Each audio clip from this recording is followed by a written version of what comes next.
2021 সালে স্বল্প আয় থেকে মধ্যম আয়ের দেশে উন্নীত হবার যোগ্যতা অর্জন করে বাংলাদেশ। 2024 সালে আনুষ্ঠানিকভাবে এলডিসি গ্র্যাজুয়েশন হবার কথা থাকলেও হোঁচট খায় করোনা ইস্যুতে। কার্যক্রম পিছিয়ে যায় 2026 সাল পর্যন্ত। এমন বাস্তবতায় মঙ্গলবার এলডিসি উত্তরণ নিয়ে প্রধান উপদেষ্টার নেতৃত্বে বৈঠকে বসে অন্তর্বর্তী সরকারের কয়েকজন উপদেষ্টা সহ অর্থনীতিবিদরা।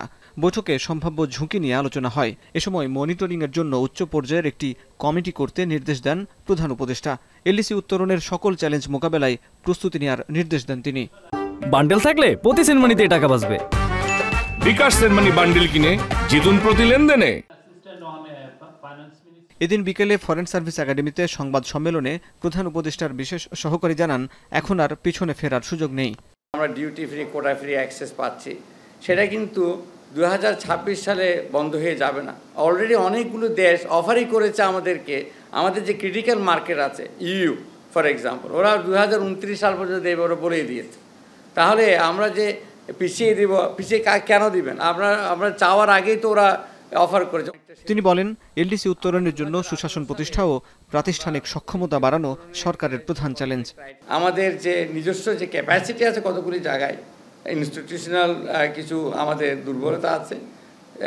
যেমন ধরুন, আমাদের যে মিনিস্ট্রি অফ ট্রেডের কোনো আলাদা ট্রেডের কোনো এজেন্সি নাই। তা আমরা অলরেডি স্টেপ নিয়েছি। ডেডিকেটেড একটা সেল থাকবে, যেখানে ওরা শুধু ট্রেডের বিষয়ে ওরা কাজ করবে। এ সময় প্রধান উপদেষ্টার প্রেস সচিব বলেন, কতটুকু সংস্কার করে নির্বাচন দেয়া হবে তা নির্ভর করছে ঐকমত্য কমিশনের সাথে রাজনৈতিক দলগুলোর সংলাপের ওপর। এমন হয় যে আমরা 200টা সংস্কার করব, তার মধ্যে কি 10টা এখন করব, বাকিটা যারা পলিটিক্যাল কমিশন আসছে তারা করবে, এরকম এই পুরো বিষয়টা নির্ভর করছে কনসেনসাস কমিশনের সাথে পলিটিক্যাল পার্টি ডায়ালগের উপরে। পাকিস্তানের পররাষ্ট্রমন্ত্রীর বাংলাদেশ সফর প্রসঙ্গে প্রেস সচিব বলেন, সার্কভুক্ত দেশগুলোর সাথে সম্পর্ক জোরদার করতে চান প্রধান উপদেষ্টা। এই সফর তারই একটি অংশ।